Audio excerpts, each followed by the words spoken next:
Et dans le nom du Seigneur. Ah. Je suis très content. Une grande joie. C'est la première fois depuis que je suis ici. Bientôt, je rentre à mes 10e années de recevoir ce nombre-là. Surtout là où je viens.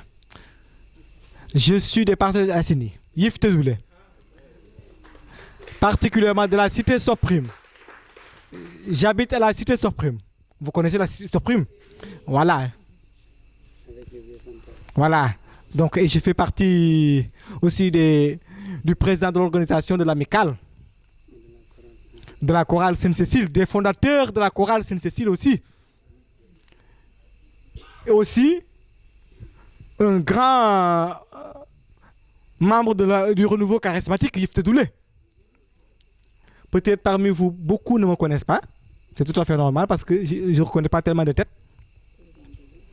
Mais là, les anciens, moi, je les connais. Et ils me connaissent aussi, bien sûr. Mais les nouveaux là, je ne les connais pas. C'est pourquoi j'ai dit à Barnabé, je suis très content parce que c'est la première fois et c'est une fierté pour moi de recevoir ma paroisse ici. Au moins, nous ramener, ça m'a gagné tout. Je ne suis pas seul ici. Il y a d'autres paroissiens. Mais je peux dire que parmi eux, je suis quelqu'un qui est plus engagé que dans la paroisse. Ce n'est pas pour me vanter, mais c'est ça. Et j'ai béni l'Éternel pour ça. Et j'ai béni l'Éternel aussi que Yves Tedoulé vienne me retrouver ici. Je suis content. Vraiment, ça me va droit au cœur. Et que actuellement ici aussi, notre bergère, elle est là pour vous accueillir au nom de Jésus. Voilà. Et aussi, nous aussi, moi par ma voix, humble et pauvre serviteur d'ici, les moines vous accueillent par la voix du Père Abbé, Ange-Marie Nyuki. Il vous accueille au nom de Jésus, comme l'accueil bénédictin des moines. On dit qu'ils sont les plus... Notre vocation, c'est l'accueil monastique. Il nous dit, notre bienheureux Père Saint-Benoît, l'autre, on l'accueille comme si tu es en face du Christ. On a notre rituel dans le nom. Je devais vous laver les mains, les pieds pour vous accueillir comme le Christ. Donc, c'est pourquoi, comme ça c'est trop long, on vous accueille au nom de Jésus. Soyez les bienvenus dans le nom puissant de Jésus-Christ. Et je suis content d'accueillir ma paroisse. Je suis content d'accueillir Yves Tedoulé. Ici, dans l'abbaye du Cœur Immaculé de Marie. Notre monastère, notre fête patronale, c'est le Cœur Immaculé de Marie. Nous nous réfugions dans le Cœur Immaculé de Marie. Et je viens du Cœur Immaculé des Parcelles Assainies. Marie Immaculée. Et je rentre dans le Cœur Immaculé de Marie.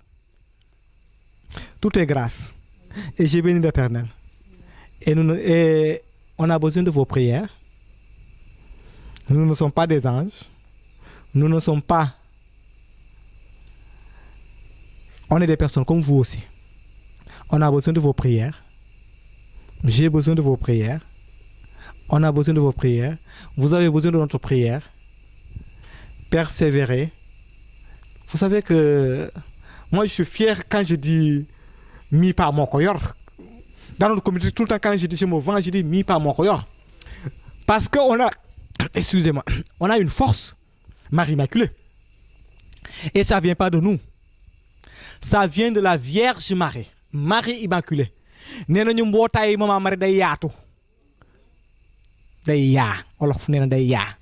Kooku mooy mbootaayu Mama Marie. Du tuuti. Lu ñu yëngal du tuuti. Lu ñu woote du tuuti day bëri. Même benn nit bu woote te mu nekk mbootaayu Mama Marie day yaa day bëri nit. bu nekkee vraiment yàlla moo ko tax mu yëngal mu woote bu wootee fu muy woote kenn du toog kenn du taxaw day bëri et ça c'est notre grâce et c'est ma fierté de ma paroisse fierté mi pas là. Je me rappelle dans les années comment dirais-je, de la jeunesse, journée mondiale JMJ, on nous met devant. Parce que tellement qu'on remporte. Avant, on disait martyr. Actuellement, on ne dit plus martyr. Mais pas mon cœur. Et ça, c'est la grâce mariale. Mbootaay Maman Marie. Kenn mënu ko concurrence. Kenn mënu ko wujjantel. Kenn mënu ko xëccoo. Mbootaay Maman Marie day bëri. Te muy dëgg te muy leer. Te muy bëri. On est présent. Soyez tout le temps présents. Soyez des jeunes dynamiques qui répondent à l'appel à la paroisse. Fu ñu woote. Quand Abbé Marcel, notre curé là, quand il attend 500, venez avec 3000. Ne ko bëkk di ko xool bët. Mu ne waa man sama doom yëpp laa jur. Ngeen ne ko lii mooy mbootaayu Maman Marie. Te am nañ ko, mën nañ ko, yor nañ ko parce que Maman Marie la ju bootee. Moom mooy suñu bootukaay. Donc, c'est elle qui vous accueille. Notre-Dame de l'Espérance. Voilà. Dal leen ak jàmm ci woddu Notre-Dame de l'Espérance. Voilà. Donc, je laisse la parole à ma bergère. Je dis tout le temps, c'est elle ma bergère. Merci. Frère Nicolas. Paix et joie. Je voudrais, au nom de toute la communauté de Keur Moussa, vous souhaiter la bienvenue. Au nom aussi du groupe charismatique Eureka de la communauté, nous avons une petite communauté à côté. Donc souvent quand les gens viennent ici à Keur Moussa, ils pensent que le Keur Moussa c'est le monastère. Nous avons le village qui est à côté avec beaucoup de chrétiens aussi. Et nous avons notre chapelle à côté. Quand vous allez chanter ici demain, on vous entendra de l'autre côté. Nous avons donc notre chapelle à côté avec une communauté très dynamique. Et nous avons un groupe qui est né juste en 2011. Voilà, c'est un petit groupe. Mais quand même, par la grâce de Dieu, nous sommes en train de faire quelque chose. Et c'est avec un grand plaisir que nous vous accueillons, que nous vous souhaitons la bienvenue. Nous aurons la chance d'être là avec vous demain. Donc nous avons accepté de participer à cette rencontre par la grâce de notre frère Barnabé qui est avec vous et qui est aussi un des nôtres. Nous avons eu la chance de rencontrer votre berger, le berger Augustin. Et certains de nos jeunes d'ailleurs, l'histoire n'a pas commencé aujourd'hui, frère Nicolas. Donc la relation date de l'année dernière, je crois, à votre jubilé de combien d'années? 23 ans, l'année dernière. Donc certains de nos jeunes sont partis partager avec eux. Ils ont passé la journée avec vous. Je crois que certains sont là. Et l'histoire continue. Nous sommes avec vous demain et après-demain. Et par la grâce de Dieu, cette marche ensemble va continuer. Nous nous confions à l'amour maternel de notre Maman Marie qui est là. Et nous vous la confions. Nous confions ce week-end à Maman Marie et que la grâce du Seigneur nous précède dans tout ce que nous allons faire. Demeurez bénis. Alléluia.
Seigneur, nous avons fait telle chose, telle chose. Et Jésus les a regardés. Il s'est rendu compte que vraiment ils sont fatigués. Il les a dit, allons nous reposer dans un lieu désert. C'est très important. Et c'est comme nous, on exerce des ministères intenses. Lundi, assemblée. Seigneur, Seigneur, Seigneur, je prie. On loue, on crie. Mardi, ministère chant. On fait des travaux vocaux intenses. C'est bien. Mercredi, ministère chant. Jeudi, ministère jeune. Et là, on dit, Jeudi, communauté, avec la Vierge Marie. Vendredi, intercession, boule de feu. Samedi, messe, dimanche, messe. Mais on ne prend même pas le temps de se reposer. Et Jésus a accompli cela avec ses disciples. Et pour dire que c'est très important de se reposer. Il les a demandé, allons nous reposer dans un lieu désert. C'est parce qu'ils sont revenus en mission. Et nous aussi, une année à l'école, études intenses. Vraiment. Et ceux qui travaillent, ils le savent bien. Toute une année, on travaille.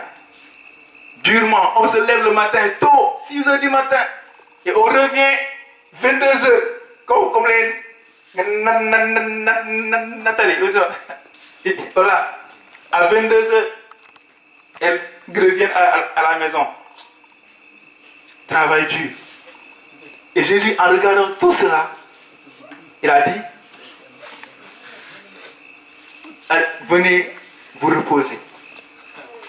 Et Jésus a appelé ses disciples, ses apôtres à se reposer. Et comme Jésus aussi a appelé, il a dit, venez vous reposer dans un lieu de désert. Et Jésus s'est rendu compte quand il a demandé, il y avait plus que 12 apôtres. Beaucoup se sont venus des coins, des localités différentes pour répondre à cet appel du Christ.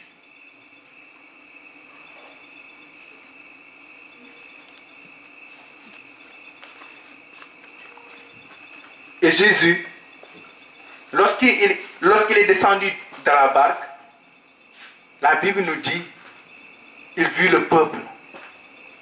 Il a dit, il vit le peuple. Et l'autre version dit, il fut ému de compassion. Il vit le peuple, il fut ému de compassion. On va prendre mot par mot ou vers par vers. D'abord, le mot, il dit, il voit le peuple. Il voit le peuple.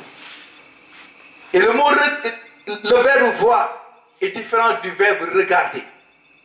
Parce que quand tu peux voir une personne, tu peux regarder une personne et ne pas le voir. Mais Jésus a vu son peuple. C'est-à-dire Jésus vous a vu. Et donc le mot voir signifie il vous a regardé et constaté. Il a constaté tout ce que vous êtes dans votre corps, âme et esprit. Il fut ému de compassion. Et qu'est-ce que Jésus a constaté? Lorsqu'il a regardé le peuple, il a vu que c'est un peuple qui est vraiment, peut-être qui a des soucis comme nous, oppressé, fatigué,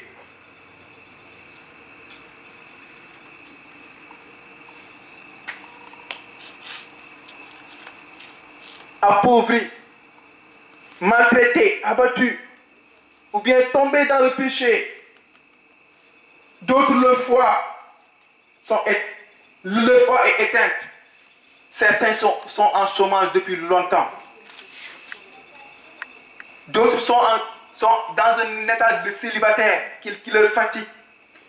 D'autres assoiffés d'amour et de paix et de justice. Il a regardé son peuple. Il s'est rendu compte de son peuple. D'autres sont tristes. D'autres, peut-être, ils sont tristes parce qu'ils ont échoué à leur examen. Et c'est toutes ces situations-là que Jésus a regardé, il fut ému de compassion. Et quelle est ta situation aujourd'hui? Quelle est la situation à laquelle tu es actuellement? Et c'est dans cette situation que Jésus te regarde, te voit et fut ému de compassion. Lorsque Israël était en Égypte, sous l'oppression de Pharaon et des Égyptiens, dans Exode 1, et la Bible nous dit, les Égyptiens oppressaient le peuple avec un travail tellement dur, tellement pénible, que le peuple ne pouvait rien faire. Rien. Ils travaillaient jour et nuit.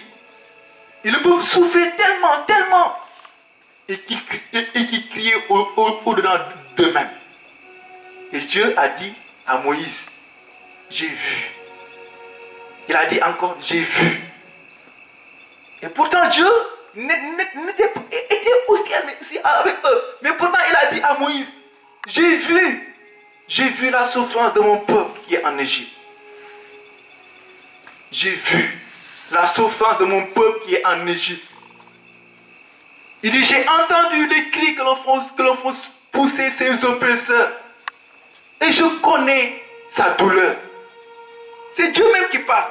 Il dit, j'ai vu la souffrance de mon peuple qui est en Égypte. Dieu même, il dit, j'ai vu ta souffrance. Je connais le cri que tu pousses dans ton cœur. Ce cri est monté jusqu'au devant le trône de Dieu. Et Dieu, c'est ce qu'il m'a fait dire de vous annoncer. Il a entendu les cris que vos cœurs poussent actuellement. Il dit, il connaît les douleurs de vos cœurs. Alléluia. C'est Dieu qui parle. Premier mot.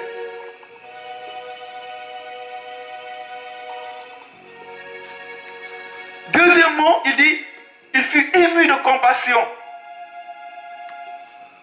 Il fut ému de compassion. Et celui qui fut ému de compassion, c'est celui qui ressent ce que l'autre est en train de vivre. La souffrance de l'autre. Il essaie de partager avec l'autre sa souffrance. Il s'abaisse jusqu'au niveau de la personne. C'est la compassion. Et même des fois, la personne peut pleurer. En voyant son peuple, en voyant la personne souffrir, l'autre en compatissant peut pleurer. Et cela, il faut demander à ceux qui sont dans le ministère de la compassion. Et Jésus même a pleuré. Combien de fois Jésus a pleuré? Lorsqu'il entra à Jérusalem. Et la Bible dit, il a regardé Jérusalem. Il commença à pleurer. Jésus-Christ. De même que Jésus, quand il vit ta situation pénible, il compatit avec toi. Quand tu pleures, il pleure avec toi. Quand tu souffres, il souffre avec toi. Il te soutient. Il te porte dans tes bras. C'est pourquoi il dit, il fut ému de compassion. Ne croyez pas que Dieu est étranger ou bien est indifférent de vos situations, non. Non. Dieu n'est pas indifférent. Il connaît chacun d'entre nous. Quel que soit ce que tu vis, intérieurement, Dieu le connaît. Et en certain moment, moi, personnellement, je me suis rendu compte et être conscient de cela chaque fois que je vis des difficultés, qu'il soit dans la vie spirituelle, qu'il soit dans la vie professionnelle, qu'il soit dans la vie sentimentale, quelles que soient les difficultés, ce que je fais souvent, je me mets en genoux et je dis, Seigneur, tu connais tout, tu connais ma situation. Seigneur, tu connais ma situation. Parce que je sais que Dieu connaît ma situation. Il est conscient. Et je m'abandonne entre ses mains. Je dis, Seigneur, ce n'est pas mon affaire, mais c'est ton affaire. Et là, je vois Dieu règle la situation. Et la troisième des choses que j'ai remarqué,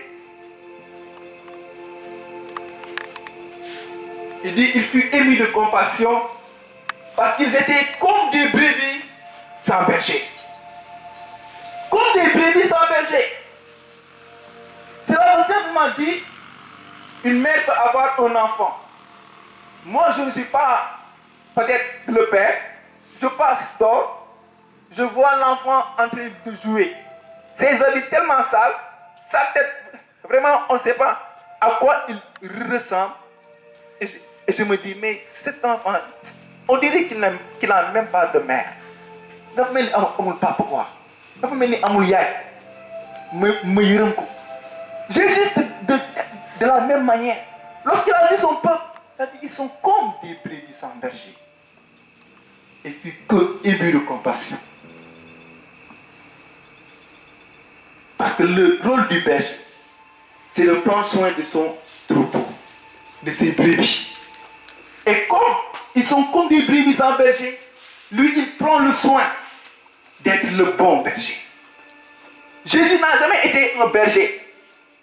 Jésus n'a jamais élevé un mouton. Jésus n'a jamais élevé une brebis. Moi, dans la Bible, il n'est pas écrit. Mais parce que Jésus, à l'exemple de David, il a vu que David prenait tellement soin de ses brebis, il a dit qu'il est le bon berger. Le bon berger, c'est celui qui prend soin de ses brebis, qui se lève tôt le matin, qui les lave, qui les nourrit, et qui fait tout pour que ses brebis se portent très bien. C'est pourquoi il dit, je suis le bon berger, et je donne ma vie pour mes brebis, afin que mes brebis aient la vie et qu'il ait en abondance. Jésus étant le bon berger, il veut que tu aies une vie en abondance. Il n'a pas seulement dit une vie seulement, mais une vie en abondance. La réussite en abondance, la paix en abondance, le succès en abondance, la gloire en abondance, la promotion en abondance, sur tous les domaines en abondance. C'est ce que Jésus veut pour ses brebis. Il dit, et c'est pourquoi David dit, l'Éternel est mon berger, je ne manquerai de rien. Il me fait reposer dans le vert pâturage. Il me dirige près des eaux paisibles. Il restaure mon âme.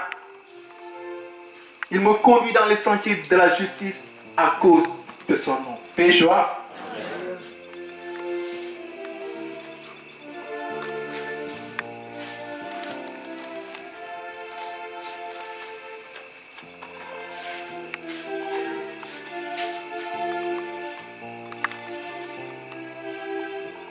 Et le rôle du bon berger, c'est de faire reposer ses brebis.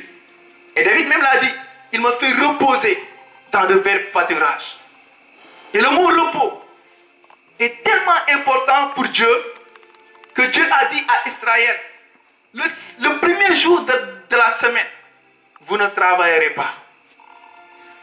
C'est un jour de sabbat. Un jour où vous ne ferez pas un travail servile. C'est un jour consacré à l'Éternel. Et Dieu lui-même, il a travaillé 6 jours. Et le 7e jour, il s'est reposé.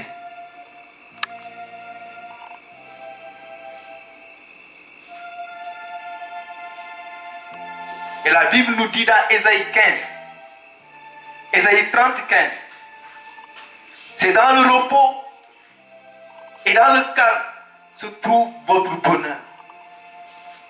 C'est dans la tranquillité et la confiance que se trouve votre salut. Des fois, on fait beaucoup de bruit, tellement de bruit, et on ne se repose pas. Même les dimanches, on ne se repose pas. Mais le fait qu'on se repose, qu'on prend un temps de repos spirituel, Dieu nous renouvelle. C'est la raison pour laquelle on est là aujourd'hui pour 3 jours.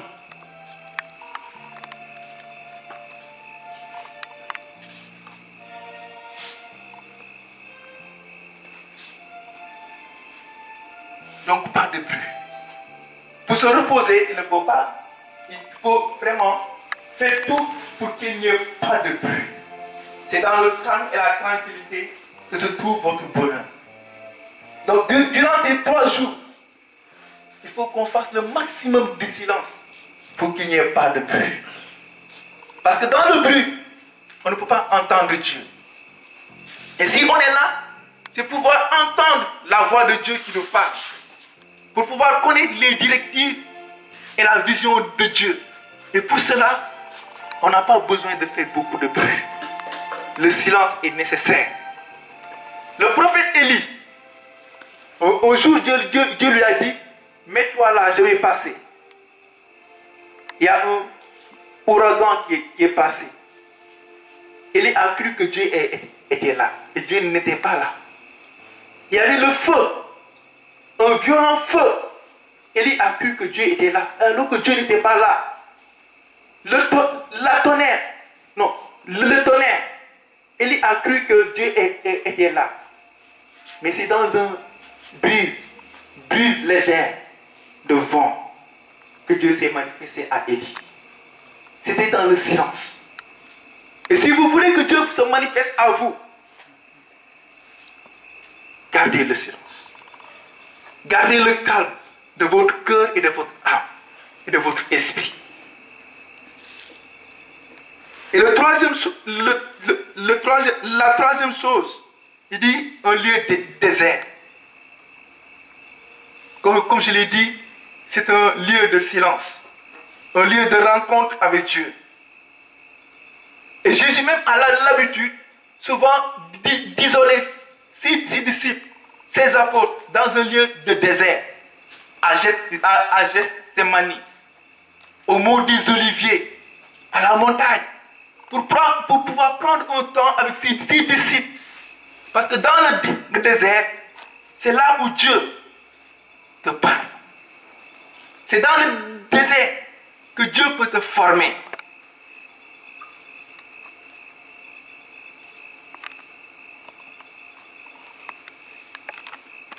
Et aussi, c'est un lieu de prière. Et c'est la raison pour laquelle on est venu ici. Et dans le désert aussi, on est renouvelé par la grâce du Saint-Esprit. Et aujourd'hui, le lieu du désert, c'est à Kër Moussa. Et Jésus avait l'habitude d'aller au désert pour rencontrer Dieu. Et Dieu même a dit à Israël, je vous ai fait marcher 40 ans dans le désert pour vous enseigner que l'homme ne vit pas seulement de la parole et du pain, mais aussi de la parole de Dieu. Et pour dire que en ce temps, Dieu nous forme. Et Jésus, c'est ce qu'il a fait. Lorsqu'il a vu le peuple, il fut ému de compassion, il commença à les enseigner. L'enseignement est très important. Et Jésus dit, mon peuple périt par manque de connaissance, par faute de connaissance. Et si tu ne te formes pas, si tu n'essaies pas à connaître ton Dieu, tu auras beaucoup de difficultés dans ta vie et tu ne sauras pas qu'est-ce qui se passe. Donc il est nécessaire qu'on se forme. C'est la raison pour laquelle on est là pour les 3 ans d'enseignement. Et ce sont des enseignements que Dieu même a voulu pour vous communiquer sa grâce. Et Jésus dit, heureux ceux qui ont des oreilles pour entendre. Donc il faut être attentif pour entendre vraiment ce que Dieu veut te communiquer. Et attention à ceux qui restent ces 3 jours et repartir et ne pas recevoir l'enseignement que Dieu veut leur donner. Vraiment, vous êtes passé à côté. Donc il ne faut pas qu'il soit ainsi. Et la 3e chose, et la 4e chose, il dit, il nourrit le peuple. Et le peuple fut rassasié. Et chacun a des besoins, des manquements, des soifs, des faims. Et c'est le moment pour que vous présentez à Dieu, comme le peuple qui ont présenté ces 2 poissons et ces 2 pains à Jésus. Et il les a multipliés. Et le peuple s'est rassasié. Ils ont mangé à leur faim.